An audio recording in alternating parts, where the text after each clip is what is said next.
දේවාලේ ගම කණ්ඩේ ගෙදර පුත්ගුල්ගල ආරණ්‍ය සේනාසන වාසී පූජ්‍ය කටුකුරුන්දී ඥානනන්ද ස්වාමීන් වහන්සේ විසින් මේතිරිගල නිස්සරණ වනසෙනසුනේදී නිබ්බාන යන මාතෘකාව යටතේ පවත්වන ලද දේශනා මාලාවේහි දුර්වල ශ්‍රවණ තත්වයේ ගැන සලකා එම ස්වාමීන් වහන්සේ විසින්ම නිවනේ නිවීම ග්‍රන්ථමාලාව ඇසුරින් මෙසේ නැවත තැටිගත කරන ලද බව කරුණාවෙන් සැලකුව මැනවි. නමෝ තස්ස භගවතු අරහතෝ සම්මා සම්බුද්දස්ස නමෝ තස්ස භගවතු අරහතෝ සම්මා සම්බුද්දස්ස නමෝ තස්ස භගවතු අරහතෝ සම්මා සම්බුද්දස්ස ඒතං සන්තං ඒතං පනීතං යදිදං සබ්බ සංඛාර සමතෝ සබ්බූපදීපටිනිසග්ගෝ සංහක්ඛයෝ විරාගෝ නිරෝධෝ නිබ්බානෝ. මේ ශාන්තය මේ ප්‍රණීතය නම් සියලු සංස්කාරයන්ගේ සංසිඳීම, සියලු උපදීන් අතහැර දැමීම, තණ්හාව ක්ෂය කිරීම, නොයල්ම නම් වූ විරාගය, නැවැත්ම නම් වූ නිරෝධය, නිවීම නම් වූ නිබ්බානය. අතිපූජනීය මහෝපාධ්‍යාය මාහිම්පාණන් වහන්සේ ප්‍රධාන ගරුතර යෝගාවචර මහා සංඝ රත්නයන් අවසරයි. නිබ්බාන යන මාතෘකාව යටතේ පවත්වනු ලබන දේශනා මාලාවේ 21 වන දේශනයයි මේ. බුදුරජාණන් වහන්සේ ඔව් හෝ නැහැ හෝ යනුවෙන් ඒකාන්ත වශයෙන් පිළිතුරක් නොදුන් පසකින් ලැබූ අව්‍යාකත ප්‍රශ්න 10 විවරණය නොකළ ප්‍රශ්න 10 ගැන පසුගිය දේශනාවේදී අපි තරමක් දුරට සාකච්ඡා කළා. ඒ ප්‍රශ්නවලට බුදුරජාණන් වහන්සේ පිළිතුරු නොදීමට හේතුව වශයෙන් අපි දැක්ුවේ ඒ ප්‍රශ්න යම්කිසි මිත්‍යා දෘෂ්ටි, මිත්‍යා මත උඩ පදනම් වී තිබීමයි. මේ මිත්‍යා දෘෂ්ටි වලට තුඩු දෙන නිසා ඒ ප්‍රශ්න වලට අර විදිහේ නිශ්චිත පිළිතුරක් දීම ඒ දෘෂ්ටි තහවුරු කිරීමක් වෙනවා. අන්න ඒක නිසා බුදුරජාණන් වහන්සේ ඒවා කිසිවකට ඒකාන්ත පිළිතුරක් දුන්නේ නැහැ. ශාස්ත්‍ර දෘෂ්ටියත්, උච්ඡේද දෘෂ්ටියත් මේ ප්‍රශ්න තුලින් එබිකම් කරන හැටි ගියවර දේශනයෙන්මත් තරමක් දුරට පැහැදිලි වෙන්න ඇති. අපේ මාතෘකාවට කෙලින්ම අදාළ වන තථාගතවරයාගේ මරණින් මතු තත්ත්වය පිළිබඳ චතුෂ්කෝටි ප්‍රශ්නය, ඒ කියන්නේ සතරකොන් ප්‍රශ්නය එබිකම් පාන්නේ මේ කියාපු ශාස්ත්‍ර දෘෂ්ටියත්, ඡේද දෘෂ්ටියත්. ඒ වාට ඒකාන්ත පිළිතුරක් දුන්නා නම් බුදුරජාණන් වහන්සේත් ඒ දෘෂ්ටි වලට අහු වෙනවා. බුදුරජාණන් වහන්සේ ලෝකයට හෙළිකොට බදාළ මධ්‍යම ප්‍රතිපදාව මේ අන්ත දෙක ඉක්ම වූවා. මේ අන්ත දෙකෙන් කොටස් අරගෙන පුරුද්දා සාදාගත් මැදුම් මඟක් නොවේ. ඒ විදිහේ මැදුම් මඟක් නම් බුදුරජාණන් වහන්සේට අර ප්‍රශ්න 4න් පසුව සඳහන් වන ප්‍රශ්න දෙකට තථාගතයන් වහන්සේ මරණින් මතු වෙයි සහ නොවේයි, නැත්නම් වෙයිත් නොවේයි වැනි අඩාල විසඳුමක් ඉදිරිපත් කරන්න තිබුණා.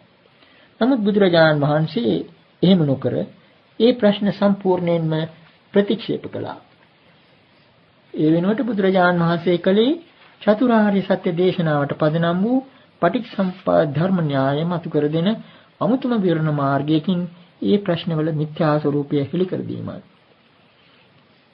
මජ්ක්‍ධිම නිකායේ අග්ගිවච්ඡගත සූත්‍රයේදී බුදුරජාණන් වහන්සේ ඒ වච්ඡගත පරිබ්‍රාජකයා තථාගතවරයාගේ මරණින් මතු තත්ත්වය ගැන අසූ ප්‍රශ්නයට දුන්න අවසාන නිගමනය අපි එදා සඳහන් කළා. ඒ නිගමන පාඨය. නමුත් ඒ ගැන සෑහෙන පමණ සාකච්ඡා කරන්න කාලෙ මදි වුණා. ඒක නිසා අපි නැවතත් ඒ ඡේදයම ඉදිරිපත් කරගනිමු. ඒ අර වච්ඡගත පරිබ්‍රාජකයා පිළිගත්තාම අර නිවුන ගින්න අහවල් දිශාවට යනවා කියලා කීම නොගැලපෙන කීමක් කියලා න උපේති කියලා පිළිගත්තාම, ඒ වගේම නිබ්බුතෝ කියන වචනය ඒක හුදෙක් සංඛාවක් ගිනීමක් පමණක් බව පිළිගත්තාම බුදුරජාණන් වහන්සේ ඒකට මාල්ලලා ඊළඟට දෙනවා විසඳුම.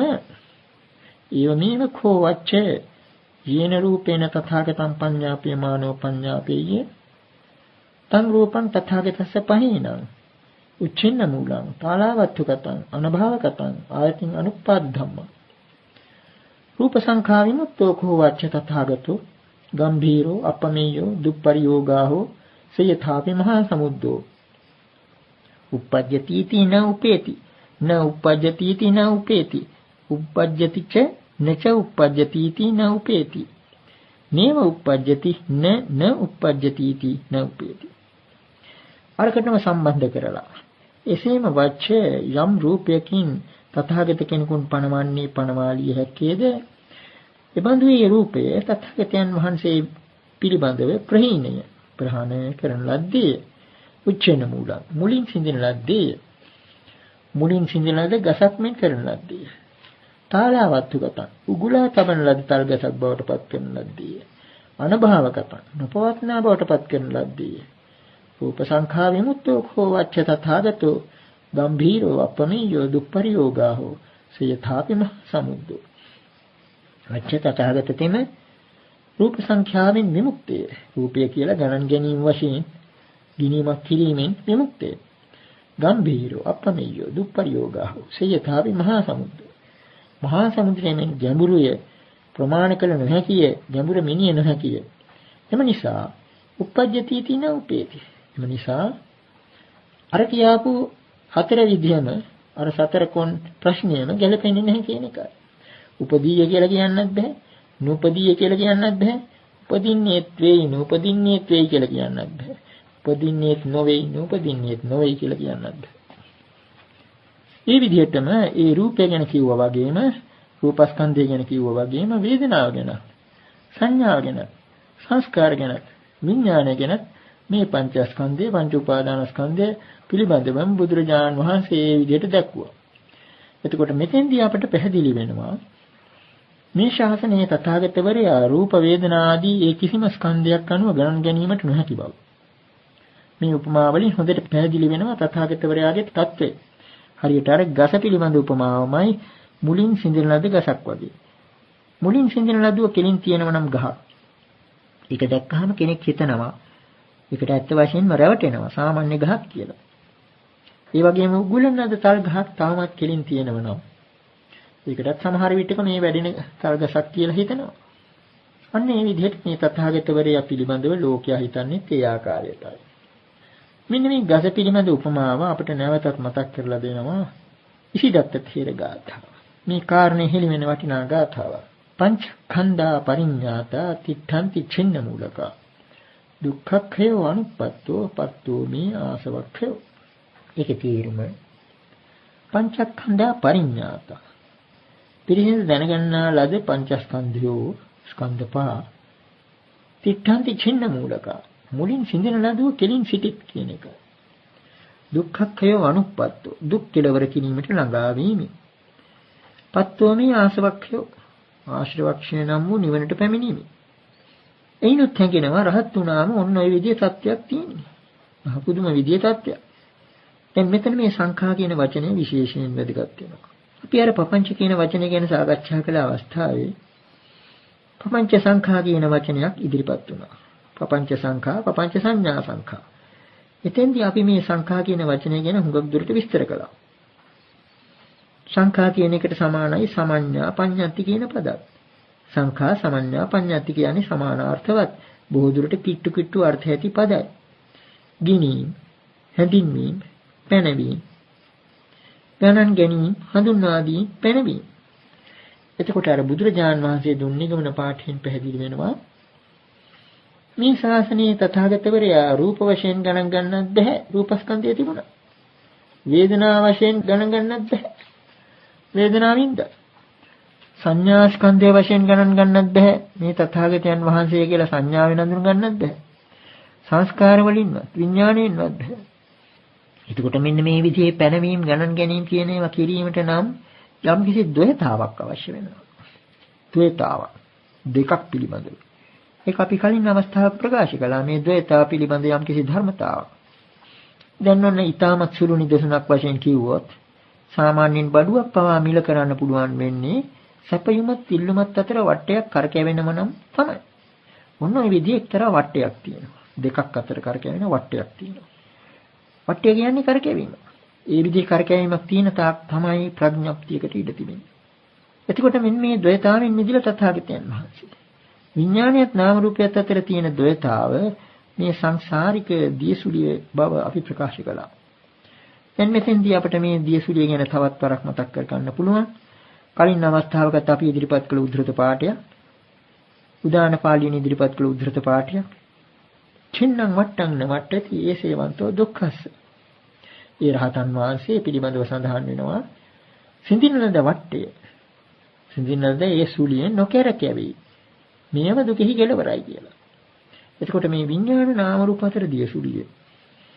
නාම රූපය අතහැරීමෙන් අනිදස්සන විඥාන තත්ත්වය ප්‍රත්‍යක්ෂ කර ගැනීමෙන් සිඳ දමලා රහතන් වහන්සේ මේ ජීවිතයේදීම භව නිරෝධය ප්‍රත්‍යක්ෂ කරගත්තා. දුක්ඛ නිරෝධය ප්‍රත්‍යක්ෂ කරගත්තා. ඒක නිසා ඉන්පසු ජීවත් වුණාට මොකද? අර ස්කන්ධ එකක්වත් උපාදාන වශයෙන් අල්ලගන්නේ නැහැ. ඒ වගේම අර නාම රූපේ ඇලෙන්නේ නැහැ විඥානේ. අන්න ඒක නිසා තමයි වට්ටයක් කරකැවෙන්නේ නැහැ කියලා කියන්නේ. එතකොට මේ වට්ටය පිළිබඳ අදහසට තවත් අපට එකතු කර ගන්න පුළුවන් වටිනා උද්දෘත පාඨයක් සංයුත්ත නිකායේ උපාදාන පරිවට්ට සූත්‍රයේ සත්අට්ඨාන සූත්‍රයේ සඳහන් වෙනවා. යේසු විමුක්තා තේ කේවලිනෝ යේ කේවලිනෝ වට්ටං තේසං නත්ති පඤ්ඤාපනාය. යම් කෙනෙක් මනවින් විමුක්තද ඔහු කේවලීය. යම් කෙනෙක් කේවලීද ඔවුන් පිළිබඳව පැනවීමක් කිරීමට වට්ටයක් නැත. අර විදිහේ කරකැවීමක් නැත. මේ කාමුතු විදිහක කියනවා. මේ කේවලී කියන වචනය සංයුත්ත නිකායේ පමණක් නෙවෙයි සුත්ත නිපාතයේමත් බොහෝ තැන්වල සඳහන් වෙනවා. රහතන් වහන්සේ පිළිබඳව. සුත්ත නිපාත අටුවාව පරමත්ථ ජෝතිකාව. කසී භාරද්වාජ සූත්‍රයේ ඒ වචනය සඳහන් වන තැනදී දෙන අර්ථ විවරණය, කේවලී කියන වචනයට දෙන අර්ථ විවරණය සබ්බ ගුණ පරිපූර්ණක් සබ්බ යෝග විසංයුත්තං වා. සියලු ගුණයන්ගෙන් පිරිපුන් නිසා හෝ සියලු ධමි වලින් මිදුණු නිසා හෝ මේ ශාසනයේ විමුක්ත පුද්ගලයාට රහතන් වහන්සේට කේවලී යන වචනය යොදනවායි කියලා අටුවාචාරින් වහන්සේ ප්‍රකාශ කරනවා. නමුත් ඊට වඩා යම් කිසි විශේෂ ගැඹුරු අර්ථයක් තිබෙන බවයි අපට පේන්නේ. මේ වට්ටය කියන අදහසත් මේකට කිට්ටු කළාම. මේ කේවලී කියන වචනේ නිරුක්ති වශයෙන් බැලුවාම කේවල කියන වචනය නිතර යෙදෙනවා. එතනින් හැඟින්නේ තනි, තනිකර, හුදු, හුදකලා කියන මේ අර්ථගෙන දෙනවා. තනි බවක්, හුදු බවක්, හුදකලා බවක් හඟවනවා. එන්න අපි සඳහන් කළා නාම රූපෙන් මිදුණා කියලා. නාම රූපෙන් මිදුණු අනිදස්සන විඥානයේ ඇත්ත වශයෙන්ම රහතන් වහන්සේගේ හුදකලා බව, තනි බව පෙන්වුම් කරන කාරණා. කලින් අවස්ථාවකට අපි පුටා දක්වපු ධම්මපදයේ කෝධභංගේන ගාථාවක් මෙම නාම රූපයෙන් මිදීම පිළිබඳ අදහස හොඳට ඉදිරිපත් කරනවා. කෝධං ජහේ විප්පජහේ යමානං සංයෝජනං සබ්බමතික්කමීය තං නාම රූපස්මින් අසජ්ජමානං අකිංචනං නානුපතන්ති දුක්ඛ. ක්‍රෝධ හැරලන්නේ, මානය දුරලන්නේ, සියලු සංයෝජන, සියලු ධමි ඉක්මවා යන්නේ. තං නාම රූපස්මින් අසජ්ජමානං නාම රූපෙහි නොඇලෙන, නාම රූප දැලෙහි අහු නොවන කියන වගේ අදහසක් තියෙනවා. නාම රූපෙහි නොඇලෙන්නා වූ නාම රූපය අතහැරියාම අකිංචන බවයි එන්නේ. කිසිවක් අයිති නැහැ. අකිංචන කියලා කියන්නේ කිසිවක් අයත් නැති. අකිංචන තත්වයටපත් වූ ඒ තැනැත්තා මත, ඒ රහතන් වහන්සේ මත දුක් කඩා නොඇති. නානුපතන්ති දුක්ඛ. ඊළඟට ඒ වගේම තවත් වැදගත් ගාථාවක් තියෙනවා සුත්ත නිපාතේ මාඝ සූත්‍රයේ. යේවේ අසත්තා විචරಂತಿ ලෝකේ අකිංචනා කේවලිනෝ යසත්තා කාලේන තේසු හව්‍යං පවිච්චි යෝ බ්‍රාහ්මනෝ පුඤ්ඤපේඛෝ යජේත. යම් සංයතු සිත් ඇති කේවලී පුද්ගලයෝ ලෝකේ නොඇලී අකිංචනව කිසිවක් අයත් නැති අන්දමින් අයිති කරගත් කිසිවක් නැතිව හැසිරෙද්ද පින් බලාපොරොත්තු වන බ්‍රාහ්මණයා විසින් එබඳු උත්තමයන් කෙරෙහි හෝම පූජා කළ යුතුය කියන ඔය විදිහටයි ඒ ගාථාවේ අදහස. ඉතින් මේනොත් අපට පේනවා අකිංචන බව, කිසිවක් අයත් නැති බව, නොඇලුණු බව මේ කේවලී වචනය හා සම්බන්ධයි. ඒ වගේම ඒ වචනේ අර්ථය හුදු බව, හුදකලා බව හැඟෙනවා. එතකොට මේ අනුව මේ කේවල ශබ්දයෙන් අපට හෙළි වෙන්නේ අර දියසුලියෙන් මිදුන තත්ත්වයයි. දැන් දියසුලියක් නතර වුණාම මහ මුහුදේ ඒ දියසුලියේ කොහේ ගියාද කියලා අහන්න පුළුවන්ද? ඒකට අර නිවුණු ගින්න කොහේ ගියාද කියලා අහන්න වගේ කියමන. සමහර විට හිතන්න පුළුවන් දියසුලිය මහ මුහුදට එකතු වුණා කියලා. ඒ කියමනත් වැරදි. මුලින් ඉඳලාම තිබුණේ මහා මුහුදයි. එතකොට දියසුලිය අහවල් තැනකට ගියයි කියලා කියන්නත් බෑ. නොගියයි කියලා කියන්නත් බෑ. මහා මුහුදට එකතු වුණා කියලා කියන්නත් බෑ. ඔන්න ඔය විදිහේ තත්ත්වයක් තියෙන්නේ. අර වට්ටිය නතර වුණා. අන්න එහෙම තමයි කේවලී බව. එතකොට කේවලී කියන්නේ මොකක්ද? දියසුලිය දැන් මහා මුහුදමයි. අන්න ඒක නිසා තමයි දැන් ඇත්ත වශයෙන්ම අපි අර ඉදිරිපත් කළ උද්දෘත පාඨයේ සියතාපි මහා සමුද්‍රය. මහා සමුද්‍රයට ඒ විමුක්ත පුද්ගලයා උපමා කරලා තියෙනවා. මේ උපමාව ගැන අටුවාචාරින් වහන්සේලා ඒ තරම් සැලකිල්ලක් දක්වලා නැති හැඩයි. නමුත් දියසුලියත් මහා මුහුදත් අතර සම්බන්ධතාවය ගැන කල්පනා කරලා බලනකොට ඇත්ත වශයෙන්ම රහතන් වහන්සේ හරියට අර මහා මුහුදට එකතු වුණා වගේ එකතු වුණා කියලා අපි නිකවටයි කියන්නේ. ඇත්ත වශයෙන්ම දියසුලිය මහා මුහුදේ ඇති වුණු එක්තරා විකෘත විපරීත තත්ත්වයක්. ඒ විපරීත තත්ත්වය තැහැරුණා. ඒක ඉවර වුණා. ඒ විපරීත තත්ත්වය නිසා තමයි දුකක් හැටියට පෙනෙන්නේ. එතකොට දුක්ඛ නිරෝධයට අන්නර දියසුලිය නතර වෙලා නැවත මහා මුහුදම විතරක් පෙනෙන තත්ත්වයක් ආවයි කියලා කියන්න පුළුවන්. දියසුලිය කරකැවෙනම නම් තමයි අපිට පුළුවන් වෙන්නේ ඒකට අත දිගු කරලා අතන මෙතන කියලා කියනවා. මහා මුහුදේ ඉමක් කොනක් නොපෙනෙන මහා සමුද්‍රයේ දියසුලියක් තියෙනවා නම් අපිට පුළුවන් එතනට අත දිගු කරලා අතන මෙතන කියලා කියන්නේ. ඒ වගේම මේ සාංශාරික පුද්ගලයා පිළිබඳව අර දියසුලිය කරකැවෙන තාක් ඇත්ත වශයෙන්ම මේ තැන ඇත්තා මේ තැනැත්තා අර තැනැත්තා අර තැන ආදී වශයෙන් ව්‍යවහාර කරන ඉඩක් තිබෙනවා. නමුත් දියසුලිය නතර වුණාට පස්සේ ඒ විදිහේ තැනක් වශයෙන් හඳුන්වන්න බෑ. ඇත්ත වශයෙන්ම හඳුන්වන්න බෑ. කියනවා නම් කියන්න තියෙන්නේ දියසුලිය නතර වුණ තැන කියලා. අන්නේ විදිහේ තත්ත්වයක් මේ තථාගතයන් වහන්සේ පිළිබඳව තියෙන්නේ. මක් නිසාද? ද්වේතාවෙන් මිදීම නිසා. අර වට්ටියෙන් මිදුණ. දියසුලිය ගැන අපි කලින් අවස්ථාවක සඳහන් කළා. දියසුලියක් ඇති වන ආකාරය මහා මුහුදේ මහා ජල කඳට එරෙහිව ඒන් පලා යාමට තැත් කරන යම් කිසි දියවැලක් තව දුරටත් එහාට යාමට බැරි වුණා.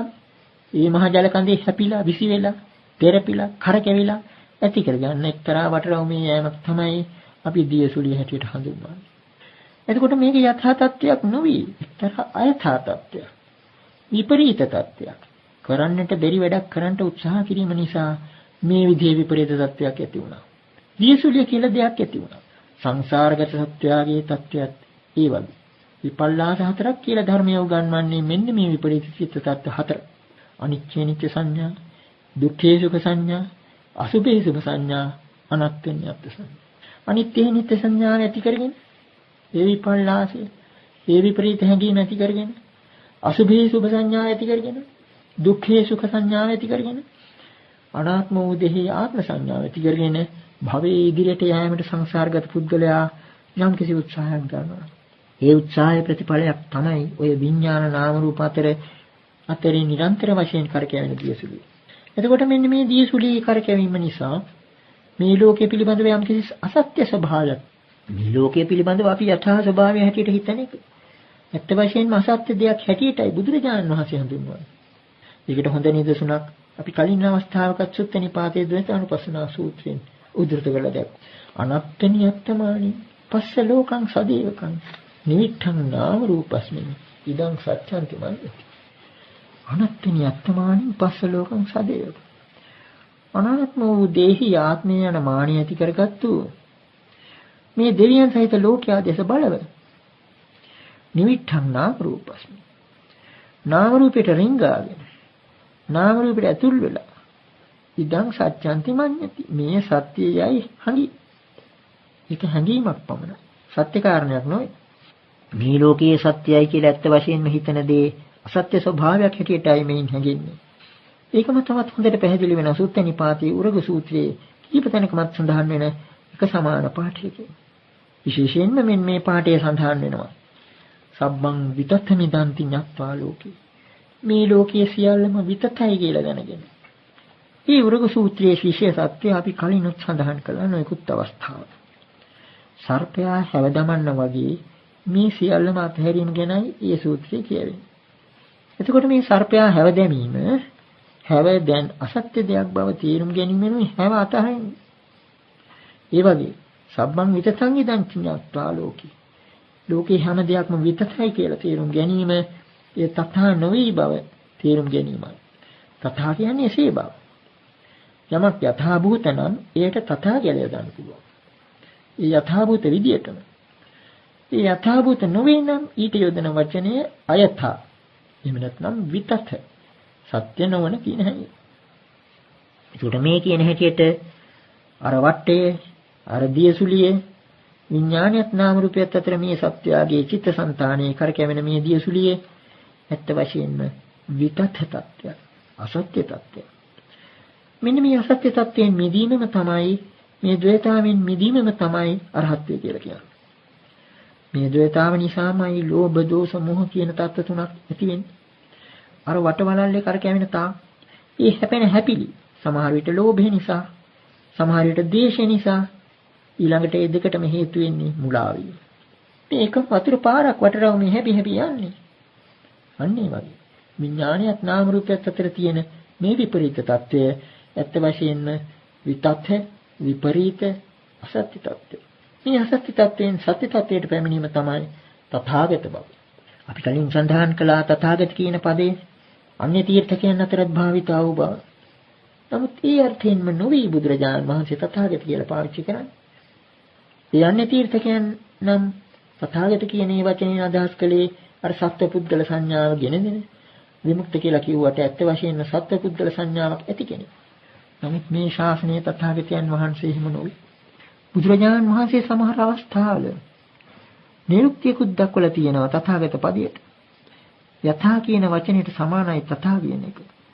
යථා තථා මහා සමුද්‍රයේ යථා යම්සේද ඉසී බවටපත් වුණා නම් අර දියසුලිය යම් අවස්ථාවක අන්න තථාගත බව. මහා සමුද්‍රයේ ආකාරයටම ගියා. මහා සමුද්‍රයට එකඟ නොවී යාම නිසායි අර දියසුලිය හටගත්තේ. මහා සමුද්‍රයට අනුව ගියා නම් අනිත්‍ය නිත්‍ය සංඥා ආදී අර විපරීත දර්ශන ඉවත් කළා නම් යථාභූත ඥාන දර්ශනය අවිපරීතෝ යථාභූත ඥාන දර්ශනයෙන් විපරීතෝ විපල්ලාස හතර ඉවත් කරගෙන ලෝකී යථා ස්වභාවයට අනුව තමයි සකස් වුණා නම් අන්නේ බඳු පුද්ගලයයි තථාගත. ඒ තථා විදියටම ගියා. එහෙම නැත්නම් අපිට තවත් විදිහකට කියන්න පුළුවන්. තථා කියලා කියන්නේ පටිච්චසමුප්පාද ධර්මයටමයි. තථා බව කියන එකයි තථා කියලා කියන්නේ. පටිච්චසමුප්පාද ධර්මයේ වැදගත්කම හෙළිවන ඉතාම වටිනා වචනයක්. බොහෝ දුරට කොන් වෙලයි තියෙන්නේ මේ වචනේ. තථා කියලා කියන්නේ අර තථා බව. එතකොට මේ ඒ තථාව තේරුම් අරගෙන තථාවට නැවත පැමිණීමක් වගේ අනික් අතට බලනවා නම් තථ ආගත බව. තථාගත බව. සමහර අවස්ථාවල අටුවාචාර්යින් වහන්සේලාත් තථ ආගත නිරුක්තිය දක්වනවා. නමුත් මේ අර්ථය නොවේ දෙන්නේ. ඒ විදිහට අපට තථ ආගත කියලාත් කියන්න පුළුවන්. සත්‍ය tattවයට නැවත පැමිණි. ඒ සත්‍ය tattවයට නැවත පැමිණීම නිසා මහා සමුද්‍රයට 아무තුවෙන් එකතු වීමකුත් නැහැ, අඩු වීමකුත් නැහැ. මොකක් නිසාද? අර මුලින් දියසුලියේ ඇතුලේ තිබුණේ වතුර, පිටත තිබුණේ වතුර. එතකොට ඒ විදිහටම තමයි මේ සංසාරගත සත්‍යයේ tattව. දැන් මෙතන ඉඳලා කියන ටික අපි මේ සංසාරගත පුද්ගලයා ගැන කියන ටික ඇත්ත වශයෙන්ම භාවනාවටත් උපකාර වන කාරණා. මොක නිසාද? අපි කලින් සඳහන් කළා පඨවි ආපෝ තේජෝ වායෝ කියන ධාතු හතර ආධ්‍යාත්මික වශයෙන් බාහිර වශයෙන් ලැබෙනවා. මහා හත්තිපදෝපන සූත්‍රයේ සඳහන් වෙන විදර්ශනාවට උපකාර වන එක්තරා සම්මර්ෂණ විද්‍යාව. යාචේව කොහොපනාධ්‍යාත්මිකා පඨවි ධාතු යාච බාහිරා පඨවි ධාතු පඨවි ධාතු රේවේසා.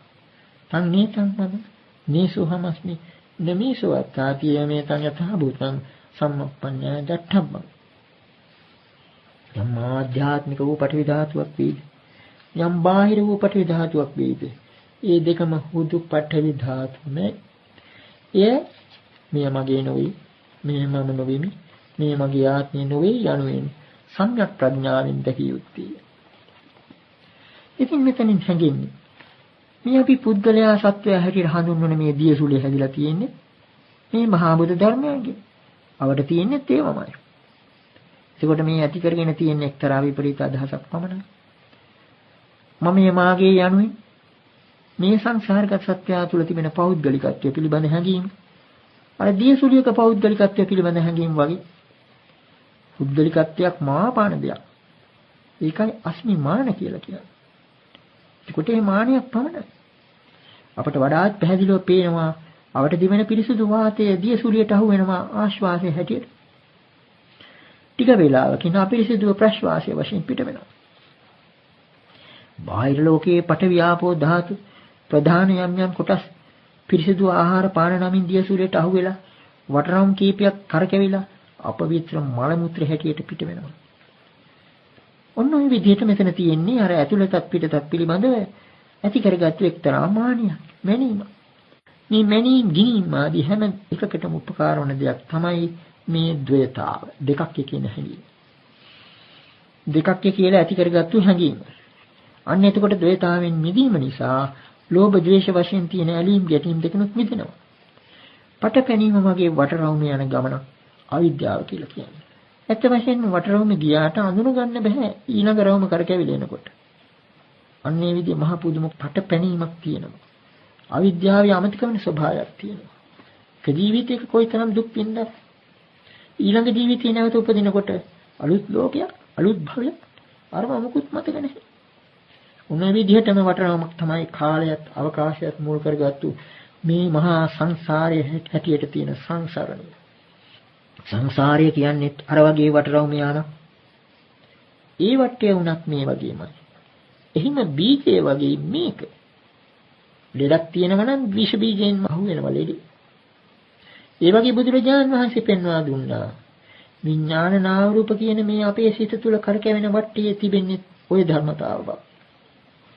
කාලය අවකාශයේ පැත්තට අහු වෙන්නේ නැති. ඊටාම සියුම් එකක්. ඒ විඥානයත් නාම රූපයත් අතර වටේ. ප්‍රතිසම්පාදයේ තියෙන අකාලික වූ ධර්මතාවත් මේකමයි. එතකොට මේක පටිච්චසමුප්පාදයේ වටහා ගැනීමෙන්ම විසඳෙන ප්‍රශ්න. අපි කලින් අවස්ථාවකත් ප්‍රකාශ කළා. සංඛතය අසංඛතය වෙන්නේ. සංඛතයේ සංඛත ස්වභාවය වටහා ගැනීමෙන් බව. මක් නිසා සංඛතය හැටියට තියෙන්නේ සංඛතය බව තේරුම් නොගැනීම. මේක බැලුවාම මහා ප්‍රහේලිකාවක් වගේ. නොදැනීම නිසාමයි මේ වටවලල්ල යන්නේ. ඒක නිසා තමයි ප්‍රඥාවෙන් අවසාන වශයෙන් විමුක්තිය ලැබෙන බව මේ ශාසනය ප්‍රකාශ කරන්නේ.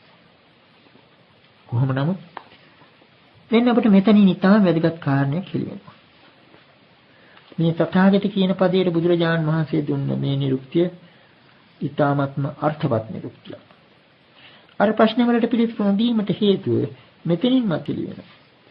අර දීසුලේ නතර වුණාම කොයි පැත්තට ගියාද මහමූතට එකතු වුණාදවත් කියලා කියන්න බැරුව වගේ මේ තථාගතවරයා ජීවමානව සිටිය දීම හඳුනා ගන්න බෑ. අන්න එහෙම තත්ත්වයක් තිබෙනවා. මේ මහා සමුද්‍රය පිළිබඳ උපමා වාශ්‍රයෙන් නිර්වාණය පිළිබඳව ඊටාම ගැටලු හැටියට සැලකෙන එක්තරා සූත්‍ර දේශනාවක අර්ථය අපට මතු කරගන්න පුළුවන්.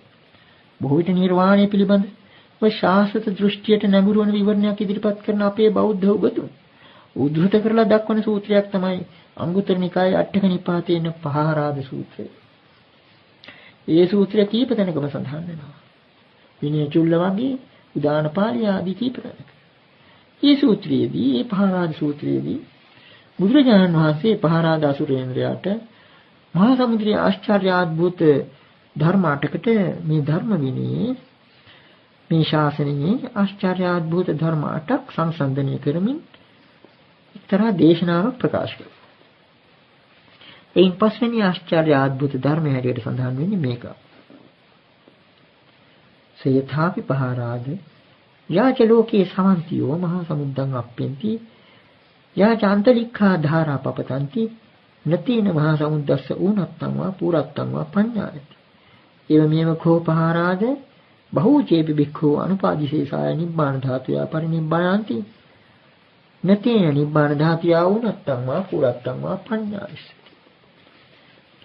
එහි අදහස යම්සේ පහාරාදේ ලෝකේ යම් ගලාන ගංගාවෝ මහා සමුද්‍රයට ගලා බසිද්ද ඒ වගේ මහසින් වැටෙන යම් ජල ධාරාවෝ වෙද්ද ඒ කිසිවකින් මහා සමුද්‍රයේ අඩුවක් හෝ වැඩියක් හෝ නොපැනීද එසේම බොහෝ භික්ෂූ අනුපාදිශේෂ නිබ්බාන ධාතුවෙන් පිරිනිමියා වූ නමුත් අනුපාදේශ නිබ්බාන ධාතුවේ අඩුවක් හෝ වැඩියක් හෝ නොපෙනේ. මෙන්න මේ සූත්‍ර පාඨය උපකාර කරගන්නවා බොහොම දෙනෙක්. මේ රහතන් වහන්සේලා මරින්න මත්තේ ගිහිල්ලා කොහේ හරි තැනකට එකතු වෙනවා.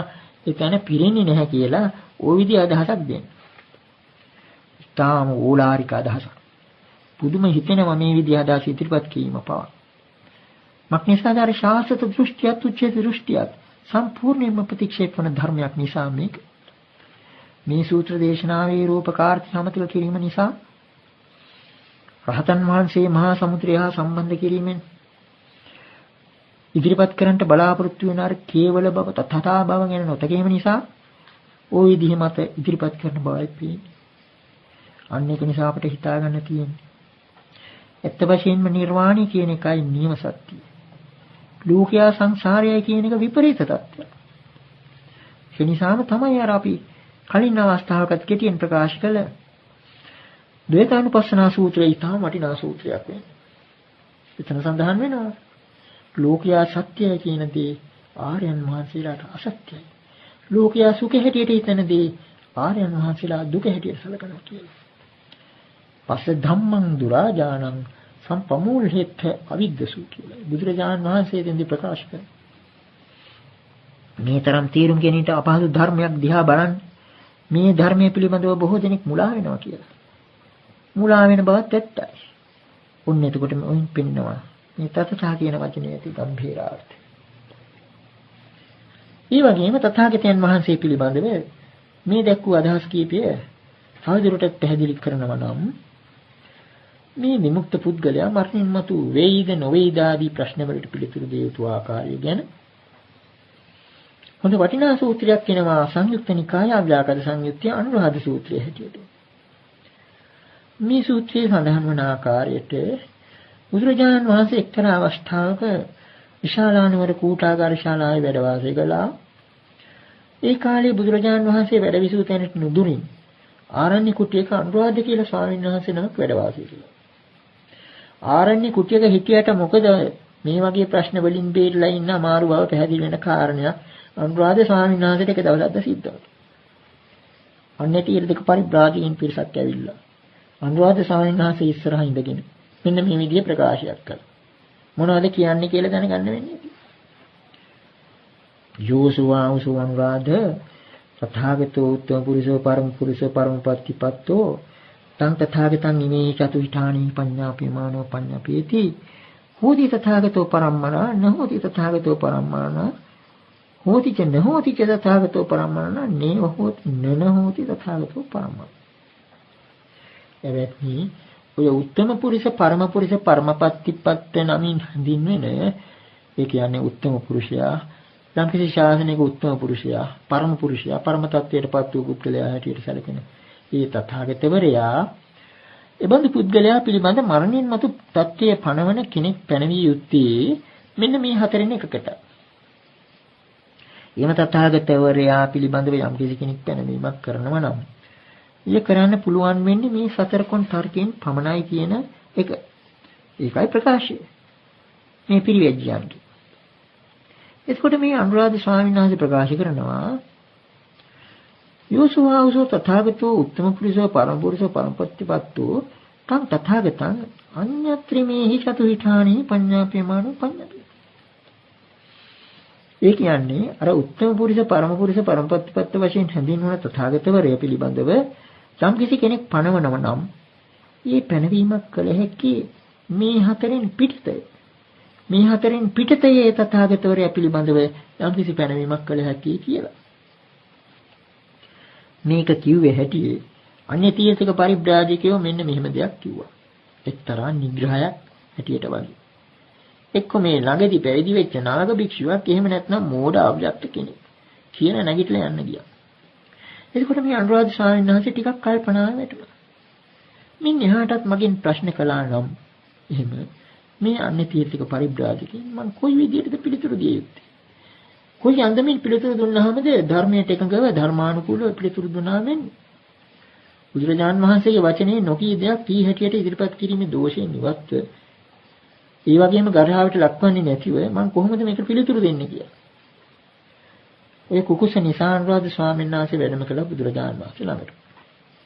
වැඩම කරලා මෙන්න මෙහිම මේ කාරණේ ප්‍රකාශ කළාම බුදුරජාණන් වහන්සේ එකපාරටම ඊට පිළිතුරු නොදී ධර්මානුකූලව ඊටම පුදුම අන්දමේ ක්‍රමානුකූලත්වයෙන් අනුරාධ ස්වාමීන් වහන්සේට ඒ ධර්ම අවබෝධය ලබා දුන්නා. මෙන්න මේ විදිහටයි ඉස්සෙල්ලාම කළේ. ඉස්සෙල්ලාම ත්‍රිලක්ෂණ දේශනාවට. සංකින් මඤ්ඤසි අනුරාධ රූපං නිච්ඡං වා නිච්ඡං වා කුමක්ද අනුරාධ උඹ හිතන්නේ රූපේ නිට්ටයද අනිත්‍යද? ඉතින් ඊට දෙන පිළිතුර අනිච්ඡං භාන්ති. ඒ අනිත්‍යයි ස්වාමීනි. යම් පණ අනිච්ඡං දුක්ඛං වා තං සුඛං වා. යමක් අනිත්‍ය නම් මේ දුකක්ද සැපක්ද? දුක්ඛං භාන්ති දුක. ස්වාමීනි යම් පණ අනිච්ඡං දුක්ඛං විපරිණාම ධම්මං කල්ලං නුතං සමනුපස්සිතං ඒතං මේසෝ හමස්මේ සෝමියත් යමක් අනිත්‍යද දුක් සහිත දේ වගේම වෙනස් වෙන ස්වභාවයක් තේද ඒ පිළිබඳව මේ මගේ මේ මම වේ මේ මගේ ආත්මයයි දැකීම කල්පනා කිරීම සුදුසුද කියලා යහන්න නෝහේතං භක්ති නැත කියලා ඒ කාරණේ පිළිගත්තා. එතකොට පියවර තුනකින් බුදුරජාණන් වහන්සේ මේ ධර්ම අවබෝධය ලබා දෙන්නේ මේ ප්‍රශ්නයට පිළිතුරු දෙන්නේ මේ පළවෙනි පියවර. පළවෙනි පියවර වශයෙන් කලේ සත්‍යාගත ප්‍රශ්නයේ පැත්තකින් තියලා එකපාරටම ත්‍රිලක්ෂණ දේශනාවේ අනාත්ම ලක්ෂණය මතු කරලා දුන්නා. කලන්නුතං සමනිපස්සිත. මේක සුදුද කියලා අහනවා. අනිත්‍යයි නම් දුක් නම් මේක ආත්ම හැටියට සැලකීම සුදුසු නෑ. ඒක පිළිගත්තට පස්සේ ඔන්න ඊළඟට දෙවෙනි පියවර. දෙවෙනි පියවර ඇත්ත වශයෙන් සම්මර්ෂණයක් වගේ විද්‍යාර්ශනා පැත්තටම යොමු වෙන එකක්. තස්මාති අනුරාධ යම් කිංචි රූපං අතීතානාගත පච්චුප්පන්නං අජ්ජත්තං වා බහිද්ධා වා උලාරිකං වා සුකුමං වා ඊනං වා පනිතං වා යම් දූරිය සම්තිකේ වා සබ්බං රූපං නේතං මමනේසෝ හමස්මින්න මේසෝ අත්තාති එවමෙතං යථා භූතං සම්මප්පඤ්ඤාය දට්ඨබ්බං එවමෙතං යථා භූතං සම්මප්පඤ්ඤාය දිස්වා රූපස්මින් නිබ්බින්දති නිබ්බින්දං විරජ්‍යති විරාගා විමුච්ඡති ආදී වශයෙන් අනාරහත්ය දක්වා ප්‍රකාශ වෙන සම්මර්ෂණ විදියක් බුදුරජාණන් වහන්සේ තෙන්දී ඉදිරිපත් කරනවා. අනාත්ම බව පිළිගත්තා නම් එහෙමනම් කරන්න තියෙන්නේ යම් රූපයක් අර ස්කන්ධ පහ ගැනම කියනවා. ඉස්සෙල්ලාම රූපස්කන්ධය අතීත වූ හෝ වේවා අනාගත හෝ වේවා වර්තමාන වූ හෝ වේවා ආධ්‍යාත්මික හෝ බාහිර හෝ රූප ඕලාරික හෝ සියුම් හෝ දුර හෝ ළඟ හෝ හීන හෝ ප්‍රණීත හෝ ඒ සියලුම රූපය මේ මගේ නොවේ මේ මම නොවේමි මේ මගේ ආත්මය නොවේ යනුවෙන් සම්‍යක් ප්‍රඥාවෙන් දැකියු. එහෙම දැකලා ඊළඟට ඒ පිළිබඳව නිබ්බිදාව ඇති වෙනවා. ඊළඟට විරාගය, ඊළඟට විමුක්තිය. අරහත්ත්වයට දක්වාම ප්‍රකාශ කරනවා ඒ දෙවෙනි පියවර. ඔන්න ඊළඟට තුන්වෙනි පියවර වශයෙන් ප්‍රශ්න මාලාවක් ඉදිරිපත් කරනවා අනුරාධ ස්වාමීන් වහන්සේට. දැන් මේ විදිහට විමුක්ත වූ පුද්ගලයා පිළිබඳව කල්පනා කරලා බලනකොට සංකින් මඤ්ඤති රූපං අත් තථාගතෝති සමනුපස්සසි. ඊළඟට අහනවා දැන් මේ විදිහට විමුක්ත පුද්ගලයා පිළිබඳව ඒ පුද්ගලයා දැන් තථාගත නමින් හැඳින්වෙන්නේ ඒ විමුක්ත පුද්ගලයාට තථාගත වශයෙන් ව්‍යවහාර කරන්නේ රූපයටද රූපං තථාගතෝති නැත කියලා පිළිතුරු දෙන්න සිද්ධ වෙනවා. ඒ වගේම වේදනාවටත් නෙවෙයි සංඥා සංඛාර විඥාන ආදී එක ස්කන්ධයකටත් නෙවෙයි තථාගත කියලා කියන්නේ. ඊළඟට අහනවා බුදුරජාණන් වහන්සේ රූපස්මින් තථාගතෝති සමනුපස්සති. ඒ වගේම වේදනා සංඥා සංඛාර විඥාන වශයෙන් රූපය තථාගත හැටියට නුඹ බලන එක හරි නැත්නම් රූපය තුල තථාගතයන් ඉන්නවා කියලා කල්පනා කරනවද? නැත කියලා ඒකටත් පිළිතුරු දෙනවා. එහෙමනම් ඊළඟට අහන ප්‍රශ්නේ අඤ්ඤතර රූපා තථාගතෝති සමනුපස්සති. රූපයෙන් පිට තථාගත කෙනෙක් ඉන්නවා කියලා හිතනවද? ඒත් නෑ. රූපය ගැන කියනවා වගේම වේදනා සංඥා ආදී අනික් ස්කන්ධ ගැනත් කියවෙන බව හිතා ගන්නට ඕන. එතකොට දැන් තුන් ආකාරයකට කිව්ව විදිහටම හතරවෙනි ආකාරයට ප්‍රශ්න කරනවා. තථාගතයන් වහන්සේ අරූපී, අවේදනෝ, අසඤ්ඤී, අසංඛාරෝ, අවිඥානෝ තැනැත්ති. ඒ කියන්නේ රූපය නැති, වේදනාව නැති, සංඥාව නැති, සංස්කාර නැති, විඥානයක් නැති කෙනෙක්. මේ තථාගතයන් වහන්සේ ඒකත් නෙවෙයි කියන්නේ. ඒ ප්‍රශ්න හතරටම නැත කියලා පිළිතුරු දෙන්න සිද්ධ වුණා. ඔන්න ඊළඟට නිගමන පාඨයේ බුදුරජාණන් වහන්සේ ඉදිරිපත් කරා. නියම ධර්මානුකූල විවරණ පාඨය. එත්තේ අනුරාධ දිත්තේව ධම්මේ සත්‍යතෝ තේතතෝ තථාගතේ අනුපලබ්භ්‍යමානී කල්ලන්නතං විද්‍යාකරණං යෝසුවාවසෝ තථාගතෝ උත්තම පුරිසෝ පරම පුරිසෝ පරමපත්තිපත්තෝ තං තථාගතං අඤ්ඤත්‍රිමේ චතුවිඨානේ පඤ්ඤාපේමානෝ පඤ්ඤාපේති. අනුරාධ මෙහිදී මේ කාරණේලා පිටු දෙමිහිදීම මෙලවදීම මේ ජීවිතයේදී සත්‍ය වශයෙන් ඇත්ත වශයෙන්ම තථාගත කෙනෙකු නොලැබෙන කල්ලි අනුපලබ්භ්‍යමාන. මුග දෙනෙකුට බය හිතෙන කියමන. අනික් කොහේක නැතත් තථාගතයන් වහන්සේ නැතයි කිව්වොත් මහා බයක් ඇති වෙනවා. නමුත් මෙතන කියවෙන්නේ නම් මේක වගේ. ඇත්ත වශයෙන්ම තථාගතයන් කෙනෙකු නොලැබෙන කල්ලි කල්ලන්න තම් විද්‍යාකරණ නුමාරාණ්‍ය තීර්ථකයන්ට දුන්න පිළිතුර හරිද කියලායි මේ අහන්නේ. අර විදිහට විවරණය කිරීම හරිද කියලා. අනුරාධ ස්වාමීන් වහන්සේ දුන්න පිළිතුරයි බුදුරජාන් වහන්සේ ඊළඟට කියන්නේ. අර කියාවු හෝති තථාගතෝ පරම්මරණ ආදී සතර ආකාරයෙන් පිට යම්කිසි ආකාරයකින් පිළිතුරක් දී හැකිය කියලා. තීර්ථකයන් අර විදිහට උපහාසයෙන් නගලා නැගිටලා hina වෙලා ගියේ යම්කිසි හේතුවක් ඇතුවයි. මොකක් නිසාද? අර චතුෂ්කෝටි ප්‍රශ්නයේ ස්වභාවය කොයිතරම්ද කියතොත් එයින් පිට තථාගත කෙනෙක් පිළිබඳව විවරණයක් කරන්න ඉඩක් නැහැ. ඒක අර කොන් හතරින් ඉවරයි. ඒ නිසා ඊ තීර්ථකෙන් මෙච්චරවත් කාරණයක් දන්නේ නැහැ කියලා කියනවා වගේ නැගිටලා ගියේ.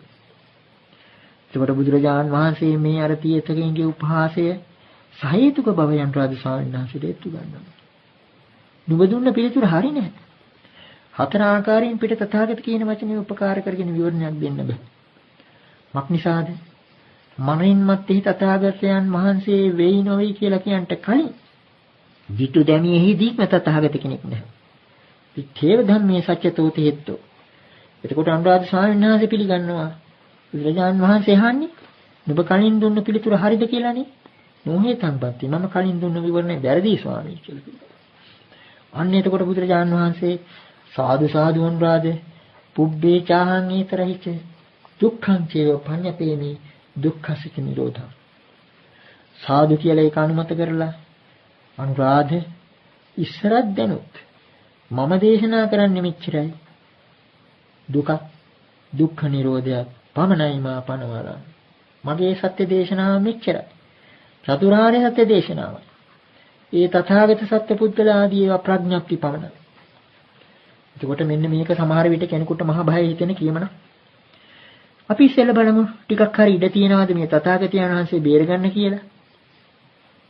උපලබ්ධති කියන එකේ අර්ථය සමහර අය ඇත්ත වශයෙන්ම පරිවර්තනය කරනවා මේ උපලබ්ධති කියන එක මෙහෙම. ඉන්නවා නමුත් හොයාගන්න බෑ. උපලබ්ධති කියන වචනේ අර්ථය ඇත්ත වශයෙන්ම තථාගත කෙනෙක් ඉන්නවා නමුත් හොයාගන්න අමාරුකමයි තියෙන්නේ. ওই විදිහ අර්ථයකුත් දෙනවා. මේ උපලබ්ධති කියන වචනේ අර්ථය අපි පළමුවෙන්ම විමසලා බලමු. ඒකට හොඳ නිදර්ශනයක් තමයි සංයුත්ත නිකාය සාගතක වග්ගයේන වජිරා සූත්‍රය. වජිරා රහත් මෙහිණිය මාරයාට ප්‍රකාශ කරන එක්තරා ගාථාවක්, එක්තරා අභියෝග ගාථාවක්. කින්න සත්වෝති පච්චේසි මාර දිට්ඨිගතන්නුති සුද්ධ සංඛාර කුංජෝ යන්නේධ සත්වෝපලබ්ධති. ආරය නුඹ කුමක් සත්‍යය හැටියට සලකන්නේද? මේක නුඹගේ දෘෂ්ටිගතයක් පමණක් නොවේද? මේ හුදු සංස්කාර ගොඩක් පමණයි. නයිද සත්වෝපලබ්ධති. මෙහි සත්වයක් නොලැබී. එතන නූපලබ්ධති කියන එක හොඳටම පැහැදිලි. නොලැබී කියන එක. සත්‍යයක් ඉන්නව සොයාගන්න බැහැ නොවේ. ඒ වගේම තවත් ඕනනම් නිදසුණක් අපට හමු වෙනවා සුත්ත නිපාතේ පුරාභේද සූත්‍රයෙන් රහතන් වහන්සේලා පිළිබඳව. නතස්ස පුත්තා පසවෝවා කෙත්තං වත්තුං නබිජ්ජති අත්තං වාපි නිරත්තං වා නතස්මින් උපලබ්ධති. ඒ රහතන් වහන්සේ පිළිබඳව ප්‍රකාශ කරනවා. ඒ රහතන් වහන්සේට උපශාන්ත මුනිවරයාට පුත්‍රයෝ හෝ ගෙරිහරක් හෝ නැත. ඒ වගේම කෙත්වතු ආදියක් නැත. අත්තං වාපි නිරත්තං වා නතස්මින් උපලබ්ධති. උන්වහන්සේ පිළිබඳව අල්ලාගත් දෙයක් හෝ අතහැරිය දෙයක් හෝ නැත. දේවතාවෙන් මිදීමයි එතනින් ප්‍රකාශ වෙන්නේ. එතකොට මේනොත් අපට පැහැදිලි වෙනවා මේ න උපලබ්ධති කියන්නේ ඇත්ත වශයෙන්ම නැතයි කියන අර්ථය. නොමැත කියන අදහස. එයින් අපිට පැහැදිලි වෙනවා මේ සතර කොන් ප්‍රශ්නය.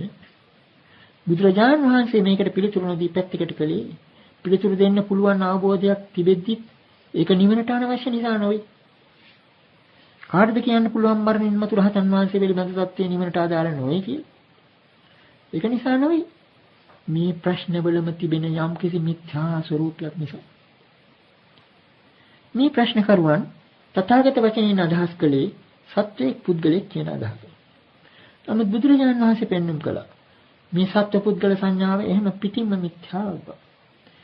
මේ මිත්‍යා වුණාට මොකද? ලෝකයා මිත්‍යා ලෝකයක අසත්‍ය ලෝකයක ජීවත් වෙන නිසා ඒකට ඉඩ තිබෙනවා. අල්ලගත්තු එක නිසාම ඒ පිළිබඳ යම්කිසි බැඳීමක් තිබෙනවා. ඒක නිසා ලෝකයා මමයේ මාගේ එහෙම නැත්නම් සත්ව පුද්ගල ආදී වශයෙන් වචන පාවිච්චි කරනකොට ඒක තනිකර ව්‍යවහාර මාත්‍රයක්ම නෙවෙයි. ඒක ලෝකයාගේ සත්‍ය මට්ටමින් සත්‍යයි. නමුත් රහතන් වහන්සේලා පිළිබඳ අර තත්ත්වයට පැමිණි රහතන් වහන්සේලා පිළිබඳ ඇත්ත වශයෙන් මේක නිකම්ම ප්‍රඥප්තියක් පමණයි. ඒක ප්‍රඥප්ති තත්ත්වයටපත් වෙනවා අර උපමාව ගැන අපි කවදාවත් කල්පනා කරලා බැලුවා. අපිට හිතා ගන්න පුළුවන් මහා සමුද්‍රයත් දියසුලියක් පිළිබඳ උපමාව. දැන් රහතන් වහන්සේලාගේ தත්ත්වය හරියට යටින් නතර වුණ දියසුලියක් මතු පිට වටේ නිදැල්ලේ පාවෙමින් තිබෙන අතු ඉති කොළරොඩු ආදියක් වගේ රහතන් වහන්සේලාගේ පංචස්කන්ධ. නිදැල්ලේ ওই පාවෙමින් තිබෙනවා. මේක දකින්න කෙනෙක් අත දික් කරලා කියනවා අන්න රහතන් වහන්සේ, අන්න බුදු කෙනෙක් කියලා. අන්න තථාගත කෙනෙක් කියලා. උන්ව විදිහේ තත්ත්වයක් තියෙනවා. එතකොට අර සත්‍ය ප්‍රඥප්තිය මුලින් ඉඳලා අගටම ඒක එහෙම පිටින්ම බුදුරජාණන් වහන්සේ පිළින් නොගන්නා දෙයක්. ඒ නොපිළිගන්නා නමුත් මේ සත්ව පුද්ගල කියන අදහස් ඇත්ත වශයෙන් සූත්‍රවල සඳහන් වෙනවා බොහෝ තැන්වල. දැන් අට්ඨාරිය පුද්ගල වචනේ යෙදලා තියෙනවා. ඒ රහතන් වහන්සේ පිළිබඳව. ඒ වගේම සත්ව කියන වචනයත් සමහර තැන්වල ව්‍යවහාර වශයෙන් යොදලා තියෙනවා. අග්ගප්පසාද සූත්‍ර ආදී. යාවතා භික්ඛවේ සත්තා අපදාවා දීපදාවා චතුප්පදාවා බහුප්පදාවා යම්තාක් ලෝකයේ සත්‍ය වේදාපා දෙපා හිවපා බොහෝපා රූපිනවා රූපිනවා සංඤිනවා සංඤිනවා නේව සංඤිනා සංඤිනවා තථාගතෝතිය සංගම්ගණන් කායි අරහං සම්මා සම්බුද්ධ රූපිය රූපී සංඤිය සංඤිනේව සංඤිනා සංඤී වූ ඒ සත්වයින් අතර අරහතු සම්මා සම්බුද්ධ වූ තථාගතයන් වහන්සේම ශ්‍රේෂ්ඨයි. අන්නේ බඳු තැන්වල සත්‍ය කියලා කියන එකත් යොදලා තිබෙනවා. ඒ කොයි විදියට හේතු නමුත් ඒ ලෝකයාගේ වචනයයි මේ ප්‍රකාශ කරන්නේ. ඇත්ත වශයෙන්ම සත්‍යයක් මෙතන නැහැ. ලෝක කියන වචනයට බුදුරජාණන් වහන්සේ දුන්නු අලුත්ම නිරුක්තියක් ගැන අපි කලින් දේශනාවේදී සඳහන් කළා. ඒ වගේම මේ සත්‍ය කියන වචනයටත් බුදුරජාණන් වහන්සේ 아무තු නිරුක්තියක් දීලා තියෙනවා. සංයුත්ත නිකාය රාජ සංයුත්තේ රාජ ස්වාමීන් වහන්සේ අහන ප්‍රශ්නයක්. සත්තෝ සත්තෝති භන්ති වුච්චති කිත්තාවතානුකෝ භන්ති සත්තෝති වුච්චති. ස්වාමීනි මේ සත්‍යය කියලා කියනවා. කෙතකින්ද කෙනෙක් සත්‍යයක් වෙන්නේ? සත්‍යය කියලා කියන්නේ මොකක් නිසාද? මේ නිරුක්තියක් අහන්නේ. ඒකට බුදුරජාණන් වහන්සේ ප්‍රකාශ කරනවා රූපේ කෝ රාධයෝ ඡන්தோ යෝ රාගෝ යානන්දිතායා තණ්හා తත්‍ර සත්තෝ తත්‍ර විසත්තෝ තස්මා සත්තෝති උච්චති. රාධේ රූපේ පිළිබඳව යම් ඡන්දයක් යම් රාගයක් යම් නන්දියක් යම් තණ්හාවක් වේද ඒ රූපේ පිළිබඳව ඇලුනේ වෙසසින් ඇලුනේ එහෙයින් සත්‍යයයි කියන ලබේ. එතන එක්තරා විදිහක ප්‍රාසයක් සහිතව අර වචනයට ගැලපෙන හැටියටයි බුදුරජාණන් වහන්සේ නිරුක්තිය දෙන්නේ. විසත්ත සත්ත්‍ය කියලා කියන වචනේ අර්ථ දෙකක් තිබෙනවා. සත්‍යය කියලා අපි සාමාන්‍යයෙන් ප්‍රකාශ කරන අදහස වගේම ඇලුණු කියන අදහස පාළියේ ඒ සත්ත්‍ය කියන වචනේ තියෙනවා. ඇලෙන සජ්ජති කියන්නේ ඇලෙනවා. ඇලුණු කියන අදහස පාළියේ ඒ සත්ත්‍ය කියන වචනේ තියෙනවා. ඇලෙන සජ්ජති කියන්නේ ඇලෙනවා. එයින් සත්‍යයයි කියන ලැබේ. එතකොට සජ්ජති කියන ඇලීම කියන අර්ථය අනුවයි බුදුරජාණන් වහන්සේ නිරුක්තිය දෙන්නේ. අර ලුජ්ජති පරිද්‍යතිති ලුදු පළුදු වේනුයි ලෝකේ නම් කිව්වා වගේ මෙතන ඇලුනේ යයි සත්‍ය වේ. ඇලුනේ යයි වෙසසින් ඇලුනේ යයි අනු සත්‍යය වේ. සත්ත්වෝ විසත්ත්වෝ තස්මා සත්ත්වෝති උච්චති. එහෙම ප්‍රකාශ කරලා ඊළඟට පුදුම විදිය උපමාවකුත් බුදුරජාණන් වහන්සේ ප්‍රකාශ කරනවා. යම්සේ රාජ උඩා දරුවන් දැරියන් සෙල්ලම් කෙවල් පස්වලින් කෙවල් හදාගෙන ඒවා පිළිබඳව සතුට රාගය ඇල්ම පිපාසය ආශාව ඇතිතා ඒ සෙල්ලම් කෙවල් එක සෙල්ලම් කරනවා. සෙල්ලම් කෙවල් ඇත්ත හැටියට සලකනවා. ආලයන්ති කේලායන්ති ධනායන්ති මමායන්ති ඒවා පිළිබඳ ඇලුමක් ඇති කර ගන්නවා. ඒවා සමග ක්‍රීඩා කරනවා. ඒවා ධනෙ හැටියට වටිනා දෙයක් හැටියට සලකනවා. මම ආයනය කරනවා. මගේ කියලා කියා ගන්නවා. නමුත් යම් අවස්ථාවක රාග නන්දි ආදී ඉවත් වුණා නම් අන්නේ බඳු අවස්ථාවේ අර දරුවන් මොකද්ද කරන්නේ? ඒ නුවණ මොහුකුරා ගියාම අතින් පයින් අර පස් කෙවල් වලට ගහලා ඒවා විසිරුවල විනාශ කරනවා. ඊළඟට ඒ කණු බුදුරජාණන් වහන්සේ ප්‍රකාශ කරනවා ඒව මේ කෝරාද තුම් මේ රූපං විකිරත විධමත විද්ධංසේත විකීලනිකං කරොත් තන්නක්ඛයාය පටිපදති. ඒ වගේම වේදනාව සංඥාව සංස්කාර විඥාන කියන පංචස්කන්ධය පිළිබඳව විශේෂම රාජ නුඹලා රූපය විසිරුව විනාශ කරව විධමත විද්ධංසේත නැවත ක්‍රීඩා නොකළ හැකි තත්ත්වයටපත් කරව විකීලනිකං කරොත් තන්නක්ඛයාය පටිපදති. තණ්හාව ක්ෂය කිරීම පිණිස පිළිපදුව. ඒ වගේම වේදනා සංඥා සංකාර විඥාන කියන ස්කන්ධ පිළිබඳව පිළිපදුව. ඊළඟට අවසාන වශයෙන් ප්‍රකාශ කරනවා තණ්හක්ඛයෝ හි රාද නිබ්බාන. මක්නිසාද රාද තණ්හාව ක්ෂය කිරීමම නිවන. ශ්‍රද්ධාවන්ත පින්වතුනි, මෙම දෙසුම් පෙළ නොමිලයේ පින්වතුන් අතරටපත් කිරීම අපගේ මූලික බලාපොරොත්තුවයි. පින්වතුනි, මෙම දෙසුම් පෙළට සවන් දීමෙන් පසු නොමිලයේ වැඩි පිරිසකට ශ්‍රවණය කිරීමට අවස්ථාව සලසා දීමෙන් ධර්ම දානමය කුසල් රැස් කර ගන්නා මෙන් ශාසනාලයෙන් ඉල්ලා සිටිමු. ඔබ සැමට තෙරුවන් සරණයි.